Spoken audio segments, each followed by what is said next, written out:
Sparty was game, but Ohio State survives. Mark Rogers TV with instant analysis of the Buckeyes win in East Lansing over Michigan State, 17-16, identical score of what Urban Meyer accomplished in that undefeated season of 2012 at 12-0, 17-16 at Michigan State.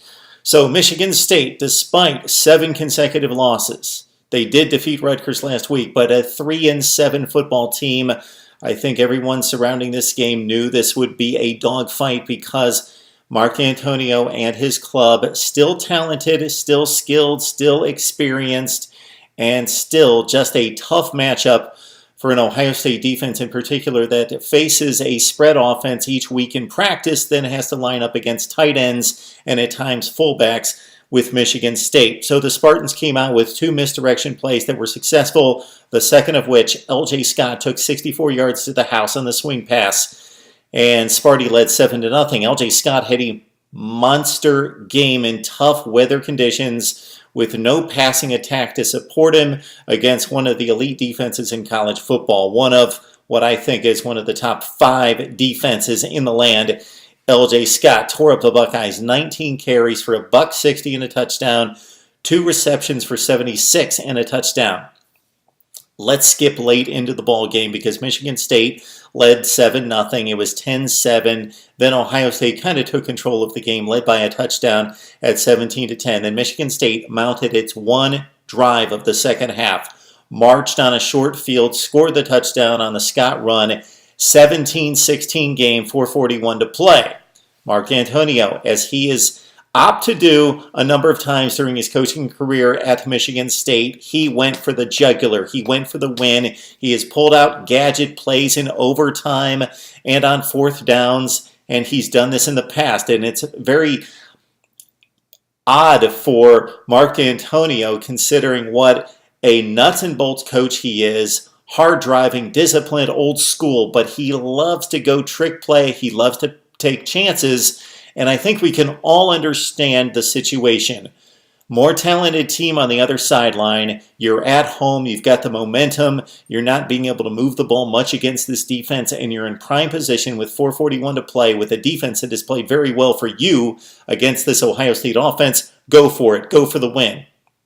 Well, the pass was incomplete. It was picked off by Malik Hooker in the end zone, 17-16. And then Ohio State was able to ice the game, put together a few first downs, punt the football, and then Tyquan Lewis off the edge, strip sack, and Gary Conley intercepted once the pass rush was in Tyler O'Connor's face. So the Ohio State defense needing to make a stop, 17-16. So they couldn't give up more than a few first downs because Michigan State would have been in field goal range. Just put down the clamps on 2 plays. That was game, and the Buckeyes survived 17-16. Of note here is, again, the Ohio State passing attack. So is there worry, or was it based on weather conditions and a Michigan State defense that played lights out? I think there's a combination working here. J.T. Barrett definitely struggled because his receivers, again, no separation. Ohio State didn't try to pass it downfield. His one flip pass to Curtis Samuel over the middle, kind of floater over the coverage linebacker for the touchdown to make it 7-7, was really the long pass of the day for Ohio State.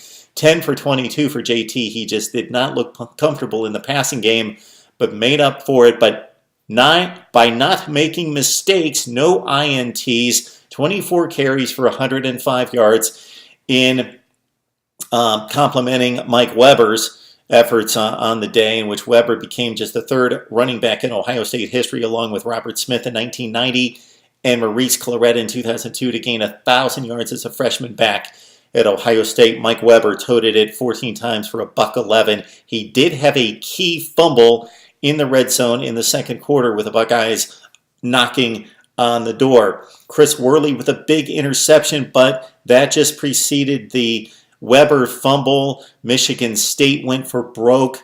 They went for a fake punt on 4th and 6 near midfield and rumbled 25 yards down to the Ohio State 25-yard line, but the Buckeyes held stiff and stopped Michigan State. So it was a defensive performance for both teams, but the Buckeyes defense wins out with a 1 play in the end zone on the 2-point conversion that I would not have called.